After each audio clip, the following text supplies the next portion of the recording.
Tout a commencé par le Big Bang. Et 15 milliards d'années plus tard, nous commençons tout juste à comprendre comment fonctionne réellement l'univers. Aujourd'hui, les chercheurs sont amenés à revoir totalement leur position sur les questions clés de l'existence. Pourquoi sommes-nous ici? D'où venons-nous? Existe-t-il d'autres formes de vie? Sommes-nous seuls au monde? Y a-t-il de la vie ailleurs qu'ici? Les chercheurs font des découvertes saisissantes. Les composantes de la vie même sont là, dans l'espace. Pour la première fois, nous voyons des astres en dehors de notre système solaire. Et cela nous conduit aux conclusions les plus inattendues. Nous sommes peut-être bien des étrangers sur notre propre planète. Nous sommes de la poussière d'étoiles. La voilà notre histoire cosmique. C'est un voyage au-delà de nos limites.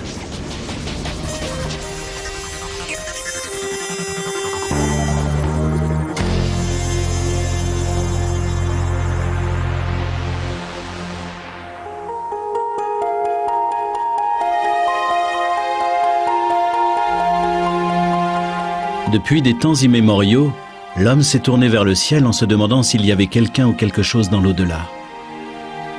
L'astronome Carl Sagan a un jour posé la question: quelle est la notion la plus effrayante, celle d'extraterrestres venus d'ailleurs ou celle de notre absolue solitude en cet immense univers? Le docteur Eric Becklin, astrophysicien à l'UCLA, poursuit une quête fondamentale. Il recherche des signes de vie au-delà de notre planète. Si la vie existe sous une forme quelconque dans l'univers qui nous entoure, elle est bien difficile à identifier. D'après le docteur Becklin, ce sont les traces d'hydrogène et de carbone qu'il faut chercher, car ce sont les composants essentiels de toute forme de vie connue. Des scientifiques ont établi que le meilleur endroit à explorer, c'est au-delà du spectre visible, dans le monde de l'infrarouge, là où la vie est chaleur et où la chaleur est lumière.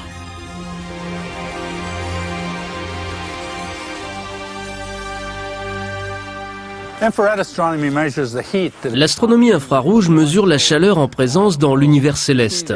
Vous pouvez par exemple voir la chaleur de mon visage beaucoup plus intense que celle de mon corps, qui est un peu frais ce soir. Cette flamme, en revanche, est encore plus chaude que vous ne pouvez le voir ici. C'est pourquoi la radiation infrarouge mesure la chaleur d'un objet céleste. Un autre aspect de l'astronomie infrarouge, c'est qu'elle vous permet de mesurer les molécules caractéristiques présentes aussi bien dans l'espace que dans nos organismes. Le fait de voir ces molécules organiques est un indice de vie éventuelle dans l'univers. Vues à l'infrarouge, les galaxies révèlent une étrange réalité, imperceptible à l'œil humain. Un royaume invisible où l'on peut détecter la plus infime quantité de chaleur. Celle de lointains soleils ou des traces d'hydrogène et de carbone qui sont les signes d'une vie venue d'ailleurs. Mais nos télescopes d'ici-bas sont bien limités. La vapeur d'eau contenue dans notre atmosphère fait obstacle à la lumière infrarouge. Aucune montagne n'est assez grande, aucun sommet assez élevé pour vaincre cette barrière. Le seul moyen de percevoir le monde caché de l'infrarouge, c'est de se placer au-delà des nuages pour l'observer. Récemment, le docteur Becklin a envisagé une approche radicalement différente du problème qui mène l'astronomie infrarouge aux confins de notre planète.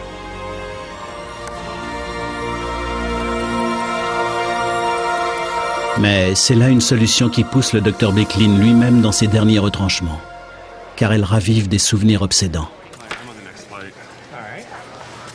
Des souvenirs qu'il espérait bien enfouis à jamais.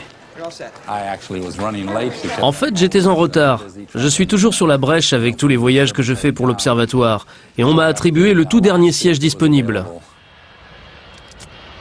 Le 28 avril 1988, Eric Becklin emprunte le vol 243 d'Aloha Airlines à destination d'Honolulu lorsque se produit la catastrophe.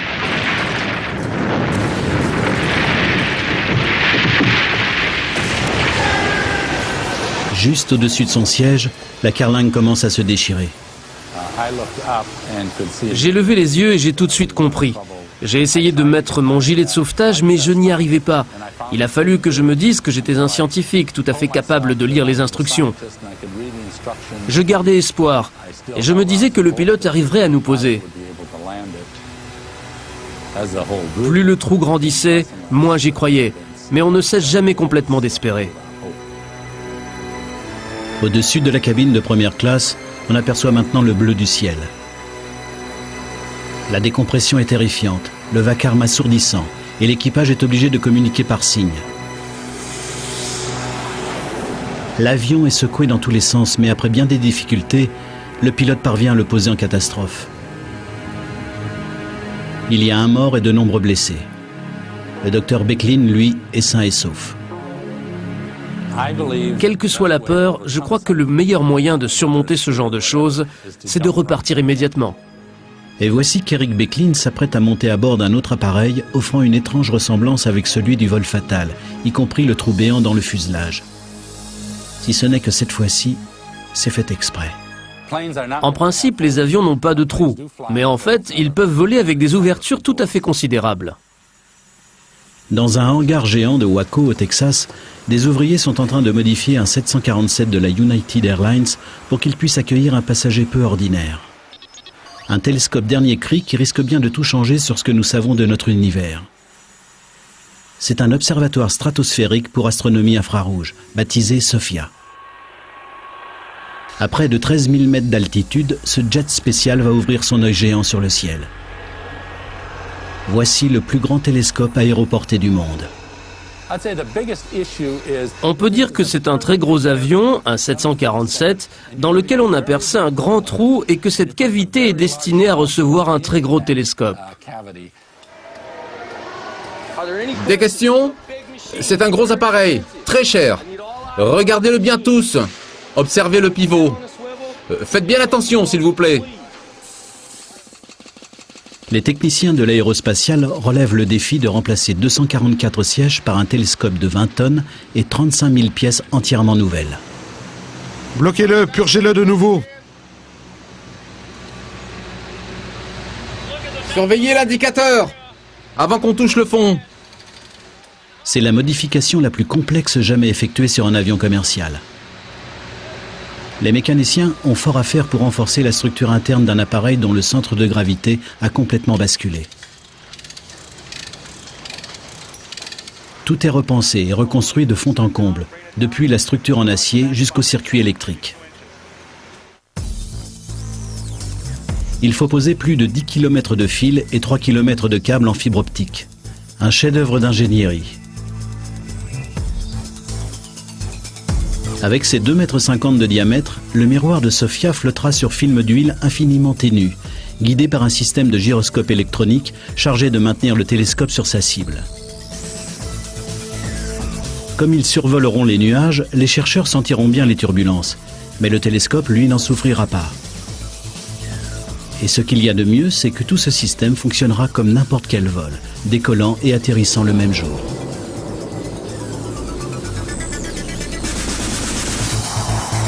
SOFIA pourra voler jusqu'aux confins de notre atmosphère pour scruter l'univers en quête d'un signe de vie.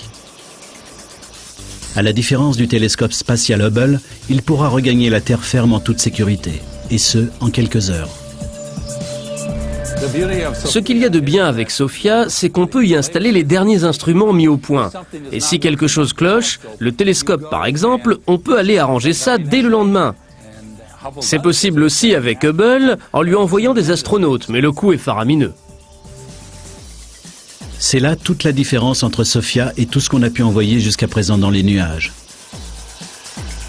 C'est un observatoire transportable qui nous conduira droit aux confins de l'univers. SOFIA va nous permettre d'observer jusque dans les moindres détails ces régions où se forment les planètes et les étoiles. Et peut-être allons-nous enfin avoir des indices sérieux à propos de matériaux organiques sur une autre planète. Spécialisé dans l'infrarouge, le système de SOFIA sera à même de détecter et de mesurer les plus infimes variations de température.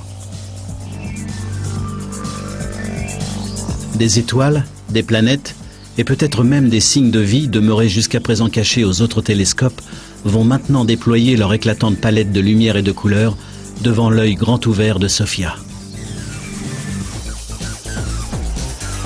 Conçu pour un envol en 2004, SOFIA nous enverra des images totalement révolutionnaires qui fourniront peut-être un début de réponse à certaines de nos questions. Non seulement sur ce qu'il y a là-bas, mais aussi sur nos propres origines. Je crois que tous les humains se posent les mêmes questions, vous savez. D'où est-ce que je viens? Qu'est-ce qu'il y a là-bas? Dans quelle mesure est-ce que je fais partie de cet univers?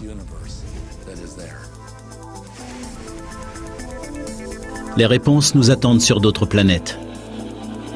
Des planètes que nous commençons tout juste à découvrir.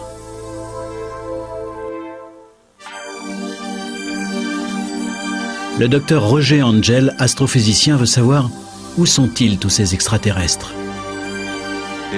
À supposer que l'univers grouille d'autres formes de vie intelligentes, on pourrait se demander pourquoi ces êtres ne sont pas venus nous voir. Tandis que Sophia cherche des traces de vie extraterrestre, le docteur Angel se met en quête des lieux où elle pourrait se développer. Le genre de planète susceptible d'abriter cette vie. Et pour mieux scruter les mondes au-delà de notre système solaire, il travaille à un nouveau télescope tout à fait remarquable. Il ne vole pas, il n'est pas basé dans l'espace, mais à sa façon il sera peut-être plus révolutionnaire encore. Le docteur Angel étudie un usage radicalement différent des miroirs pour une élimination à grande échelle du reflet, permettant aux chercheurs de sonder l'espace en quête de planètes similaires à la nôtre.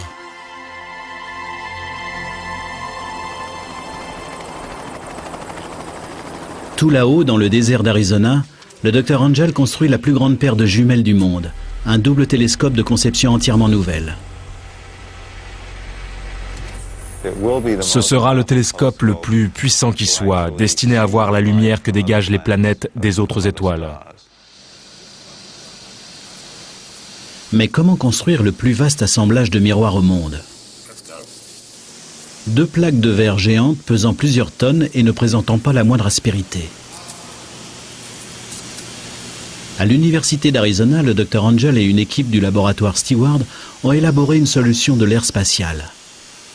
Les miroirs présenteront une structure en nid d'abeille géant avec plus de 1600 alvéoles hexagonales en fibre céramique, semblables aux écrans solaires de la navette spatiale.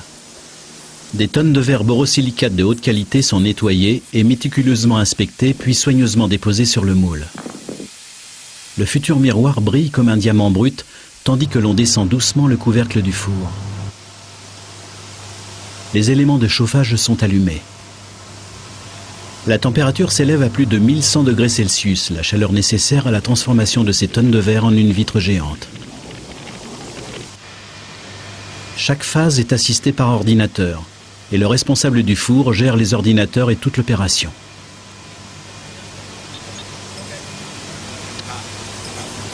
Tandis que le four accomplit 7 tours à la minute, le verre fondu coule comme du miel en un nid d'abeilles géant, et sa surface prend peu à peu sa forme parabolique, idéale pour l'observation de l'univers. Joli. Après plus de 3 mois de lent refroidissement, les miroirs n'accusent pas moins de 18 tonnes sur la balance.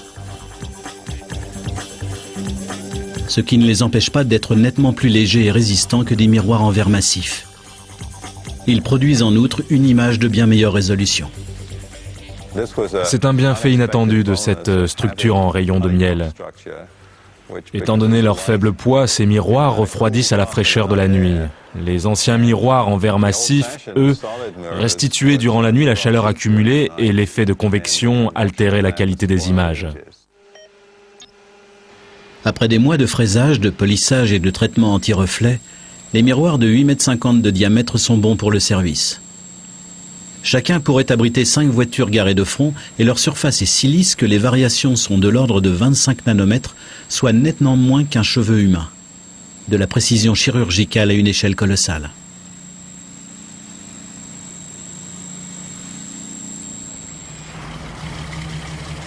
Lorsque le grand télescope binoculaire, appelé aussi LBT, sera installé sur le point stratégique du mont Graham, il sera 10 fois plus puissant et plus précis que le télescope Hubble, notre observatoire le plus sophistiqué à l'heure actuelle.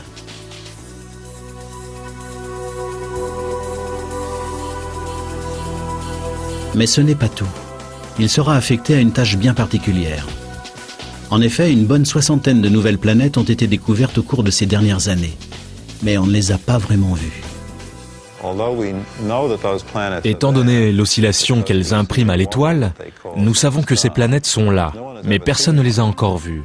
Et ce parce qu'il est extrêmement difficile de se débarrasser de cette lumière éblouissante à proximité immédiate de la planète.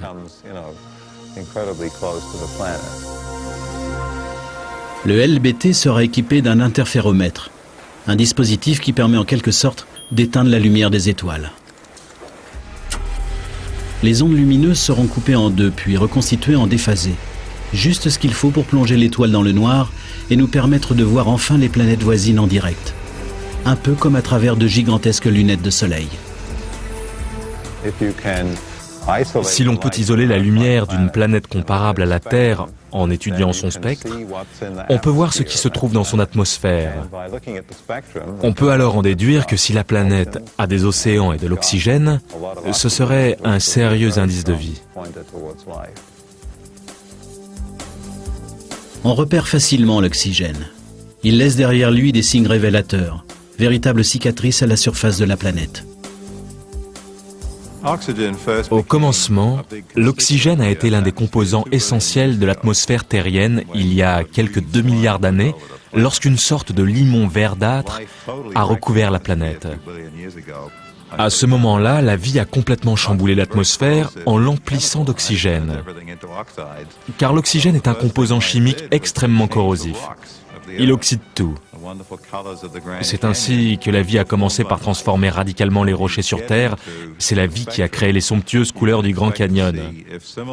En se penchant sur le spectre, on cherche à voir si pareilles choses sont arrivées à d'autres planètes, si elles ont été complètement investies, transformées par la vie. Cela se voit.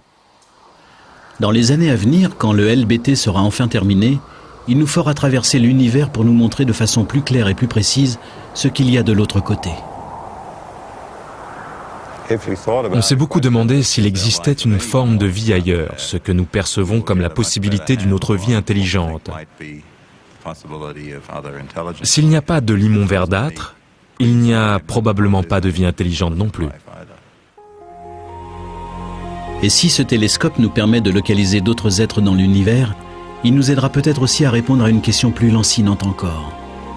Les graines de la vie ont-elles germé sur Terre ou sont-elles venues d'ailleurs ? Chaque année, plus de 40 000 tonnes de débris, de météores et de comètes percutent l'atmosphère de la Terre. Serait-il possible que des chercheurs accèdent au secret de nos origines cachées dans la tête d'une comète ?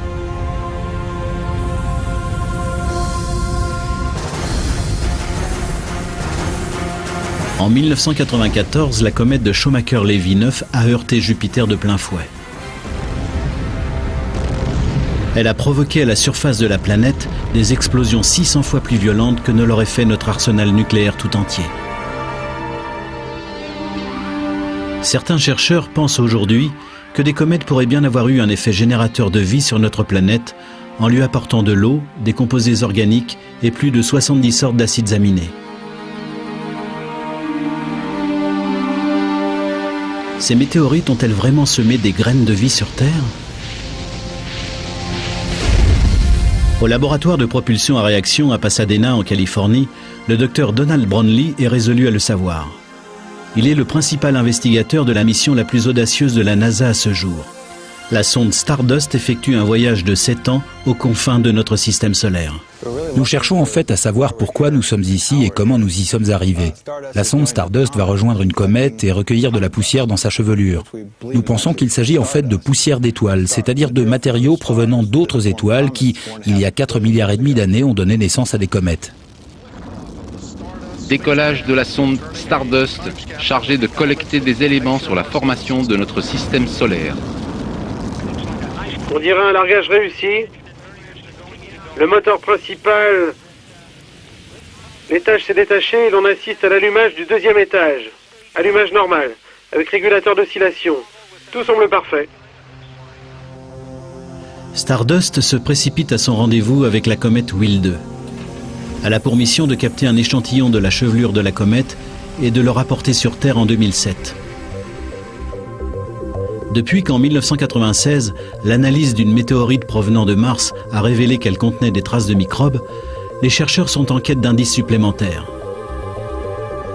Ceci pourrait bien indiquer que la vie est effectivement venue à nous depuis d'autres points de la galaxie. Mais la météorite avait été contaminée en traversant l'atmosphère terrestre. Nous n'avons donc pas de réponse à notre question et le mystère reste entier à ce jour. La vie sur Terre a-t-elle commencé ici? Le docteur Brownlee ne le pense pas. La Terre ne présente pratiquement ni carbone ni eau. Si l'on considère la masse globale de la Terre, ces éléments indispensables à la vie n'existent que sous forme de traces. Alors d'où viennent-ils?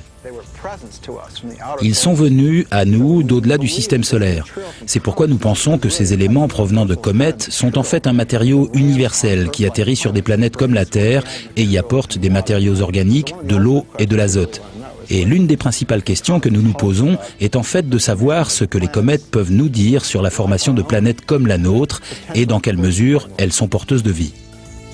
À l'instar d'une boule de neige sale, la plupart des comètes sont généralement composées de glace mêlée de roches, de gaz gelés et de molécules organiques.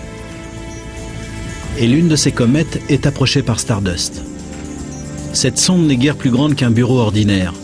On pourrait la caser dans le coffre d'une voiture, mais sa mission est de taille. Car Stardust cherche la preuve irréfutable que c'est là-bas qu'a commencé toute vie sur Terre.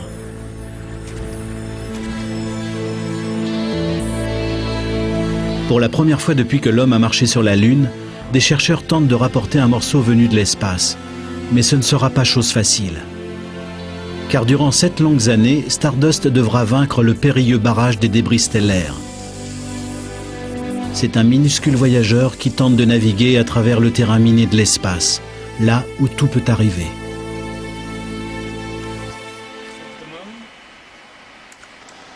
En novembre 2000, quelques mois seulement après avoir commencé sa mission, Stardust survole la Terre en vue d'une manœuvre d'assistance gravitationnelle destinée à propulser la sonde dans l'espace lorsque se produit le cauchemar. Stardust n'en répond plus. Ce matin-là, Amy Wallen, membre de l'équipe, arrive de bonne heure à son travail et apprend la mauvaise nouvelle. Il y a rarement quelqu'un ici avant 7h30. Nous arrivons tous aux alentours de 8h. Quand je suis arrivé dans le hall, il y avait déjà du monde qui essayait de comprendre ce qui clochait. Au moment de la prise de contact prévue avec la sonde, nous n'avons pas obtenu de signal. Rien. Le vide. Plus le temps passait, plus on était inquiet. Ce que l'équipe ne savait pas, c'est qu'à la suite d'une violente éruption solaire, Stardust avait été heurté de plein fouet par une tempête de plasma. Cela faisait des années que Ray Newburn, qui dirige le service de la formation image, n'avait rien vu de tel. Cela faisait 11 ans que je n'avais pas vu d'éruption solaire de cette envergure. C'était vraiment quelque chose de colossal. Quand ce genre de phénomène se produit sur le Soleil, cela équivaut à l'explosion de milliards de bombes H. Submergé par une vague de protons à haute énergie, le système de navigation du vaisseau spatial est aveuglé. Incapable de s'orienter, Stardust se met en mode de sauvegarde et attend. Nous n'avions aucune idée de l'issue à envisager. Nous pouvions seulement constater que le patient était mal en point. Nous ne savions pas s'il allait survivre. Finalement, 24 heures plus tard, Stardust a envoyé un signal qui a été capté par Deep Space Network, le programme chargé d'écouter les sondes spatiales. C'est-à-dire 3 antennes géantes situées en des points stratégiques du globe afin que, quelle que soit la position de la Terre, l'une d'entre elles soit toujours dans le champ du vaisseau spatial. Au bout de 4 jours, Stardust s'est réinstallé et le contact est rétabli. Hé, Amy, regarde un peu ce truc-là, à l'écran. La sonde envoie des images illustrant ce qu'elle a subi. Un bombardement massif de radiation solaire. On assiste ici à l'inquiétant spectacle de millions de protons portés par la dernière rafale de vent solaire. Mais là, après avoir frôlé la catastrophe, Stardust est à nouveau opérationnel et vogue à travers le système solaire.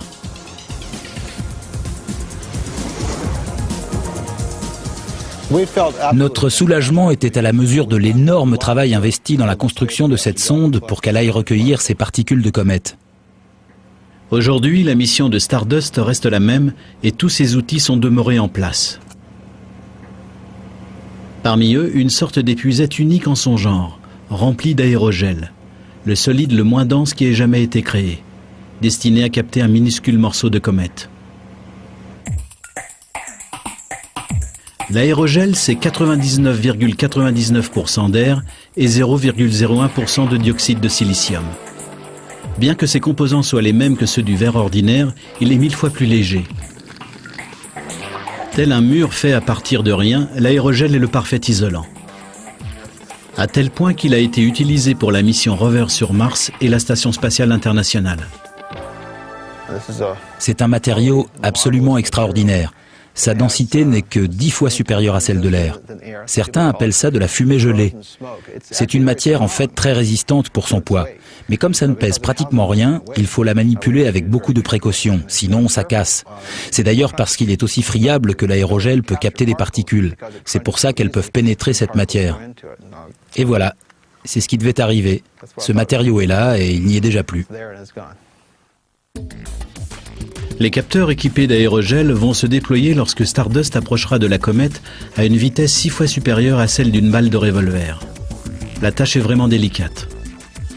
Les débris de comète seront piégés dans cette toile d'aérogel qui fondra à leur contact, préservant et protégeant la fragile poussière d'étoiles comme si elle était coulée dans du verre. Cet échantillon qui nous arrive dans son superbe capteur azuré, c'est un peu comme le diamant bleu de la Smithsonian Institution. Tout doit être calculé au plus juste. La rencontre ne durera que quelques heures. Après avoir parcouru des milliards de kilomètres pendant 7 ans, la sonde n'aura qu'une journée pour accomplir sa mission. Enfin, si tout va bien, Stardust larguera son précieux chargement vers la Terre. Des millions de particules seront ainsi prêtes à être analysées.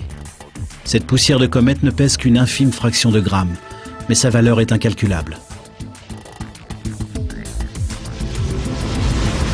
La capsule qui nous la rapportera foncera vers l'atmosphère terrienne à quelques 50 000 km/h. Et ses panneaux solaires seront mis à rude épreuve, tandis que le parachute se déploiera enfin au-dessus d'un des lointains déserts de l'Utah. Nous allons récupérer des éléments qui, depuis leur formation il y a 4,5 milliards d'années, sont restés aux confins de notre système solaire. Ils ont été magnifiquement préservés par le froid puisqu'ils ont toujours été tenus à l'écart du Soleil.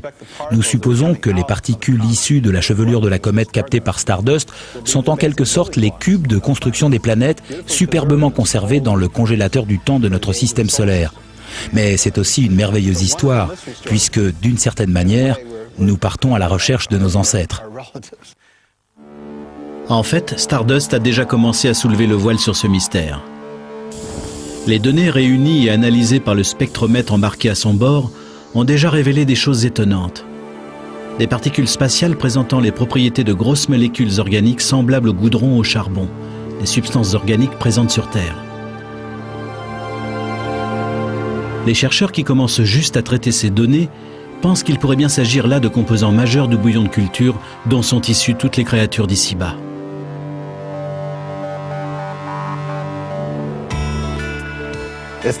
Nous sommes de la poussière d'étoiles. La voilà notre histoire cosmique. Nous avons été créés à partir de poussière d'étoiles.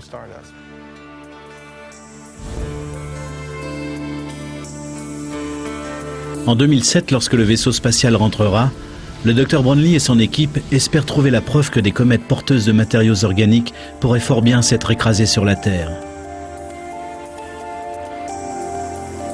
Ces comètes qui seraient ainsi à l'origine de la vie.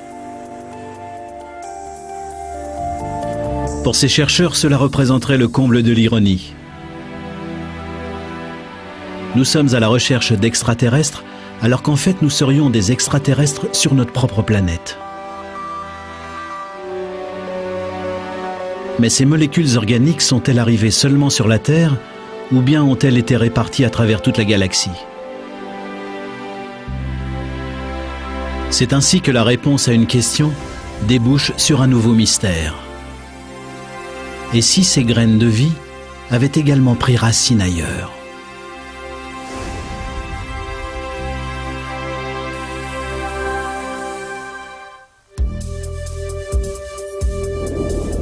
Où pourrions-nous trouver de la vie ailleurs dans notre système solaire? Pas sur les planètes comme on l'a cru jadis, mais peut-être sur leurs satellites. À environ 1 milliard de kilomètres de la Terre, Titan est la plus grande des 15 lunes de Saturne. Il est nimbé de brumes organiques.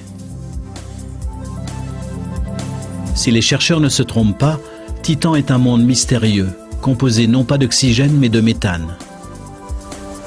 De la pluie de méthane, des océans de méthane, peut-être même des volcans de méthane. Le méthane est le plus simple des composés organiques connus pour être à l'origine de l'apparition de la vie.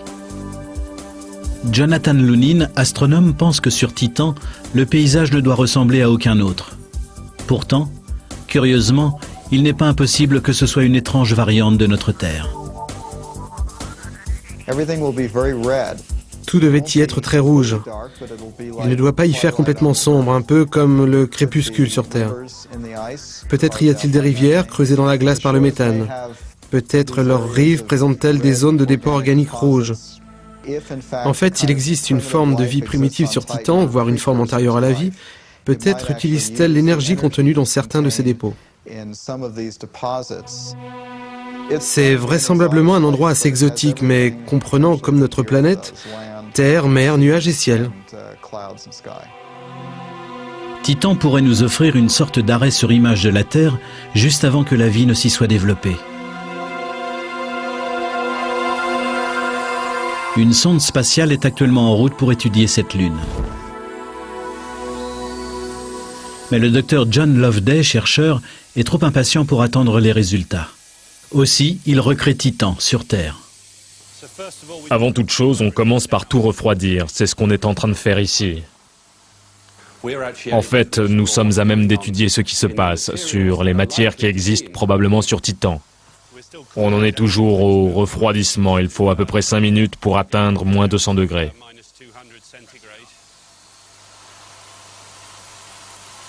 Il gèle du méthane avant de l'exposer aux pressions de notre planète. Son objectif est de recréer le cœur de glace de Titan pour l'analyser avec l'un des instruments les plus performants.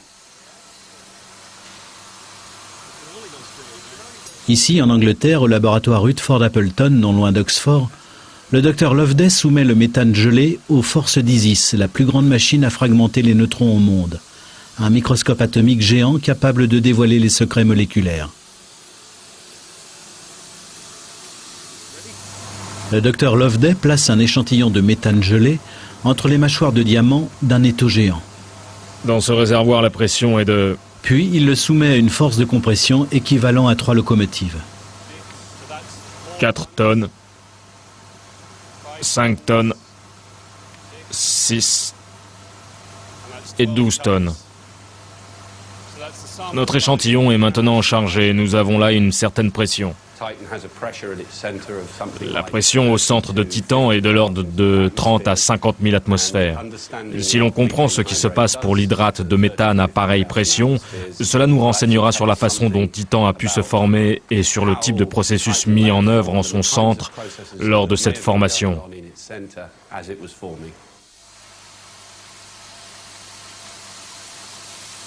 Cela indiquerait-il au docteur Loveday qu'il pourrait y avoir effectivement de la vie sur Titan? On n'en est pas là, mais ce n'est pas aussi simple que ça. Ici, sur Terre, des chercheurs ont découvert une espèce de ver qui se développe dans un environnement glacé au fond de la mer. Il fait partie d'une étrange chaîne alimentaire qui se nourrit de méthane. Sur Terre, de nombreux animaux, comme les termites, émettent de grandes quantités de méthane.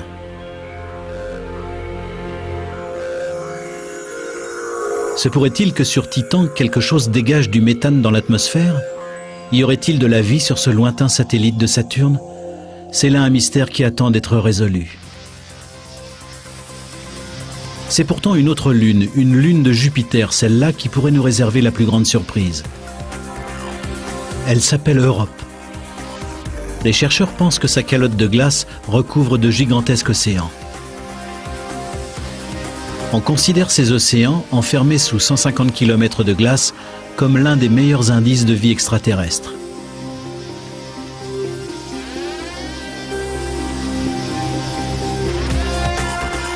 Comme il n'existe actuellement aucun vaisseau spatial capable de pénétrer l'armure de glace d'Europe, la NASA a résolu le problème en se déplaçant en Antarctique.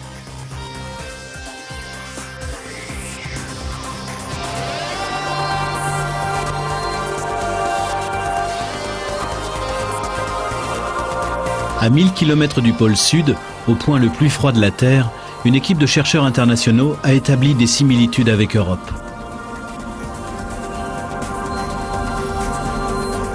À 4 km sous les glaces de l'Antarctique s'étend une masse d'eau aussi vaste que le lac Ontario.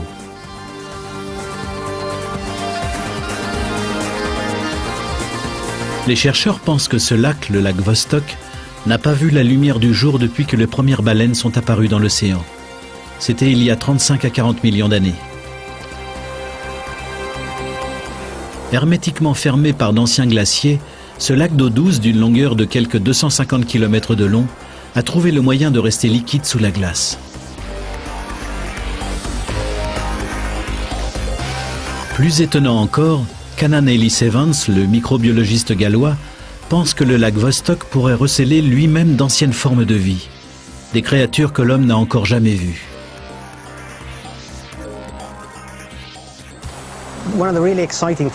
Une chose tout à fait passionnante au sujet du lac Vostok, c'est qu'il est fondamentalement différent de notre monde moderne, parce qu'il en a été isolé pendant des millions d'années.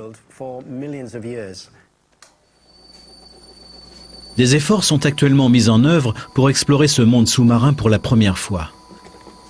Des chercheurs ont élaboré une solution quasi futuriste pour vaincre la glace de Vostok. C'est extrêmement périlleux. Un forage à pareille pression pourrait être fatal. Agissant comme une crevaison, cette ponction pourrait faire exploser le lac en créant un gigantesque geyser qui signerait la fin tant de l'expérience que des chercheurs. Et même si la percée se passe bien jusque-là, les choses peuvent encore mal tourner. Ce qui nous inquiète, c'est que même si l'on arrive jusqu'au lac, l'expérience risque de contaminer cette masse d'eau de façon irrévocable. Pour éviter cette contamination, la NASA a mis au point une remarquable invention. C'est là que la NASA est entrée en scène, avec un dispositif qui ressemble à un long cigare équipé à son extrémité d'un système de chauffage. Il descend le long d'un câble qui se déroule au fur et à mesure. On peut dire qu'il se fraye un chemin vers le lac en faisant fondre la glace. Mais dans le même temps, la glace se referme derrière lui. C'est donc un aller simple. Par ailleurs, nous pouvons aussi le stériliser durant sa descente afin qu'il soit parfaitement propre une fois arrivé au lac. Et rien ne peut remonter puisque l'orifice ainsi pratiqué est gelé. Une fois le forage terminé, de minuscules robots sous-marins appelés hydrobots exploreront les eaux souterraines du lac Vostok. Ce seront les premiers visiteurs depuis 40 millions d'années. Ils prendront des mesures et procéderont à des expériences. Leurs caméras capteront des images de formes de vie aquatiques demeurées coupées du reste du monde. Si la vie peut se maintenir dans cet univers gelé, privé de lumière, est-ce là ce que nous pourrons trouver sous la surface glacée d'Europe, le satellite de Jupiter? Nous avons sur Terre des créatures qui, transportées sur Europe, seraient à l'aise dans cet océan. Les chances ne sont donc pas mauvaises pour qu'il y ait une forme de vie dans l'océan d'Europe. De la vie peut-être, mais pas exactement au sens où nous l'entendons. Il y a de fortes chances pour qu'il y ait de la vie ailleurs que sur Terre. Mais s'imaginer que la vie sur les autres planètes ressemble à ce qu'on voit le soir à la télé relève de la fantaisie. C'est une question de définition. Ce n'est pas forcément la vie telle que nous la connaissons ici sur Terre. Ce n'est pas forcément une vie intelligente. C'est possible, mais on n'en sait rien. Pourtant, même si l'on ne trouvait que des microbes ou des bactéries, ces premières formes de vie, ce serait déjà une percée colossale. Les bactéries ont beau paraître fort ennuyeuses à bien des gens, ce serait passionnant d'en trouver dans les océans d'Europe. Si l'on trouvait ne serait-ce que certains types de molécules, cela constituerait déjà une réponse à la question ancestrale de savoir si l'origine de la vie relève du miracle ou si elle fait partie de l'évolution du cosmos. Tant de questions restent encore ouvertes. Mais il semble que notre univers nous en réserve bien plus encore, et que les seuls indices soient renfermés dans des particules que l'on ne peut ni voir ni toucher. C'est là un monde invisible qui recèle peut-être la clé de toute création. Reste que plus de 90% de la matière de l'univers connu nous échappe. Les chercheurs nous disent que ce doit être là. Alors où donc? Cela s'appelle la matière noire. C'est le tissu manquant du cosmos, et il n'existe pas de plus grand mystère. D'où vient toute cette matière? Peut-elle nous renseigner sur nos origines? 2 expériences très élaborées apportent peut-être quelques réponses.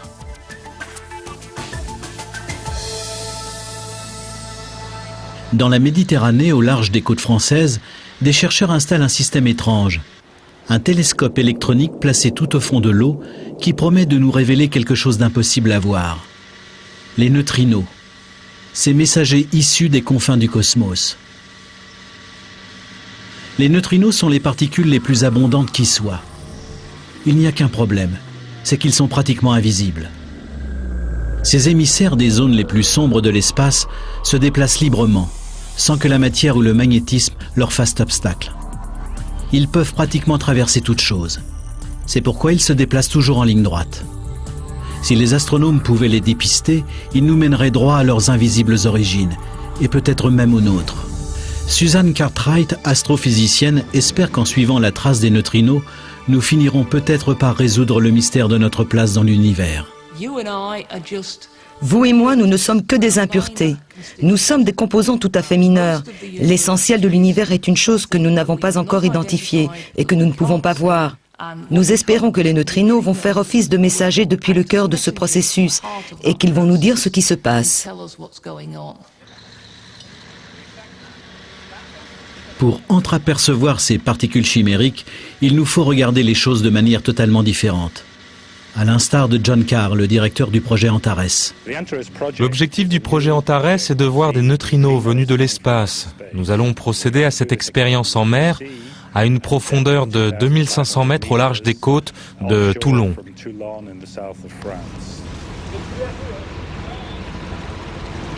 Antares est un projet de recherche international qui ouvre de nouveaux horizons à la science. À 2,5 km sous la Méditerranée, un réseau de 900 photomultiplicateurs attachés à 10 câbles ayant chacun la longueur de 4 terrains de football formera bientôt une grille en 3 dimensions couvrant une vaste zone marine. C'est bien la moindre des choses si l'on veut avoir quelque chance de détecter l'indétectable. C'est le principe de la loterie. Les chances de détecter un seul neutrino sont comparables à celles de décrocher le gros lot avec un seul billet. Mieux vaut acheter une grande quantité de billets, c'est-à-dire avoir un grand détecteur, si l'on veut rester dans la course. Pour mettre toutes les chances de notre côté, Antares est placé tout au fond de l'eau afin de le protéger des signaux parasites et des interférences indésirables. À la différence des autres télescopes, Antares ne regardera pas vers le haut mais vers le bas, traversant le fond de l'eau et la planète entière via le centre de la Terre, utilisant celle-ci comme un filtre à neutrinos.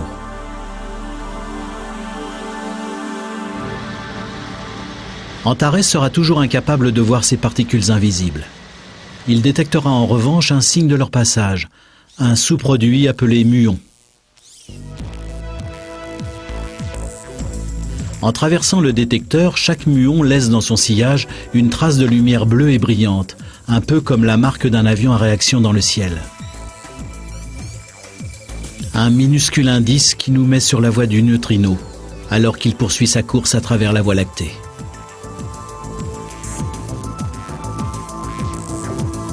Mais il n'est jamais simple de suivre un neutrino à la trace. En février 1987, la Terre est touchée par la lumière que génère l'explosion d'une étoile située à 170 000 années-lumière. Jamais on n'avait vu chose pareille d'aussi près. Au cours de cette journée d'hiver, nous avons tous été traversés par des centaines de milliards de neutrinos. Mais sur ce déluge, seuls 19 neutrinos ont été détectés. Ce que les membres du projet Antares espèrent trouver, ce ne sont pas seulement des neutrinos venus d'étoiles ou de supernovas, mais aussi ceux venus apparemment de nulle part, la matière noire. C'est-à-dire l'immense réalité qui nous entoure, une réalité que l'on n'a jamais vue. Quand on étudie la cosmologie, il est extrêmement gênant de reconnaître qu'on n'a aucune idée sur 90% de ce qui compose l'univers. C'est un peu comme si un biologiste vous disait « Eh bien, j'étudie les poissons, mais j'ignore tout de 90% des espèces de poissons au monde. Je n'en étudie que 10%. » La spéculation des astronomes, c'est que les neutrinos nous conduisent à cette partie manquante de l'univers. En fait, il commence à penser que les neutrinos se sont mis en situation de constituer l'essentiel de la matière noire. Si c'est le cas, ils détiennent peut-être bien la clé de notre existence, de l'existence de toute chose. À quelques centaines de kilomètres plus au nord a lieu une autre expérience remarquable. Tout est résumé autour d'une gigantesque machine qui s'étend le long de la frontière de deux pays et qui coûte 5 milliards de dollars. Tout cela pour trouver une autre particule, le boson de Higgs. Certains disent qu'elle n'existe pas. D'autres que c'est le premier élément constitutif de l'univers. Ils disent que c'est la particule de Dieu. Au commencement, la matière brute de l'univers tout entier était étroitement comprimée en une boule minuscule d'une infinie densité. Puis, une formidable explosion d'énergie l'a fait éclater. C'est le Big Bang, le moment de la création, celui où tout ce qui a jamais été et tout ce qui ne sera jamais a explosé à travers le temps et l'espace. Mais certains chercheurs pensent que sans cette particule, l'univers serait resté de l'énergie pure, et rien, ni le Soleil ni la Terre, pas même les molécules ni quoi que ce soit d'autre, n'existerait en tant que matière. Ils pensent que la particule divine a transformé l'énergie en substance. Sans cela, aucun d'entre nous n'aurait de corps. Nous ne serions que de l'énergie, se déplaçant à la vitesse de la lumière. D'après la physicienne Felicitas Pos, une fois que nous aurons compris ce qu'est exactement cette particule mythique et comment elle fonctionne, nous commencerons à comprendre comment nous sommes arrivés ici. Jusqu'à présent, cette particule n'était qu'une théorie. Mais aujourd'hui, les chercheurs se sont mis en quête de la chose en question et s'en retournent à l'aube de la création pour la trouver. À 8 km de Genève, l'équipe internationale du CERN met au point l'expérience la plus audacieuse dans l'histoire de l'humanité.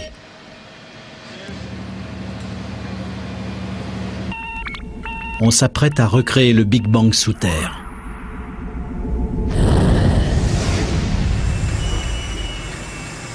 Un accélérateur de particules presque aussi vaste que l'île de Manhattan devrait bientôt venir à bout des mystères microscopiques de l'univers.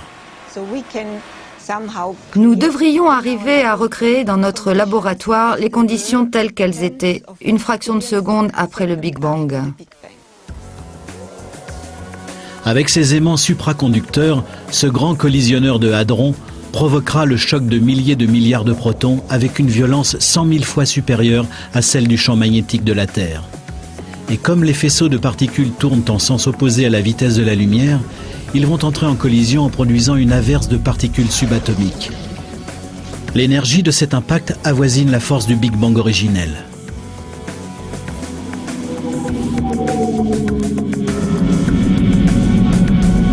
L'idée, c'est de comprendre la force primale qui a créé toute chose, nous compris, et de trouver la trace de la chimérique particule de Dieu. Et que se passera-t-il si ces chercheurs finissent par trouver ? D'aucuns pensent qu'une fois que nous aurons compris cette particule, nous commencerons enfin à comprendre la véritable nature de l'univers, notamment d'où nous venons, via notre planète et jusqu'aux lointains confins de l'espace.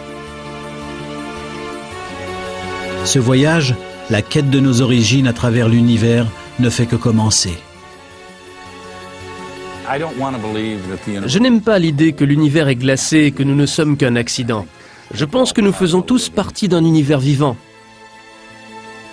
Il y a probablement bien des endroits dans notre propre système solaire susceptibles d'entretenir une vie microbienne. Mais combien dans notre univers peuvent offrir les conditions nécessaires à la vie animale? Notre planète est la seule dont nous sachions qu'elle le peut. Je ne crois pas que la vie soit un accident. Nous avons tendance à penser que nous habitons un endroit très particulier. À mon avis, nous allons découvrir dans le cosmos quantité d'autres endroits charmants où la vie peut prendre forme.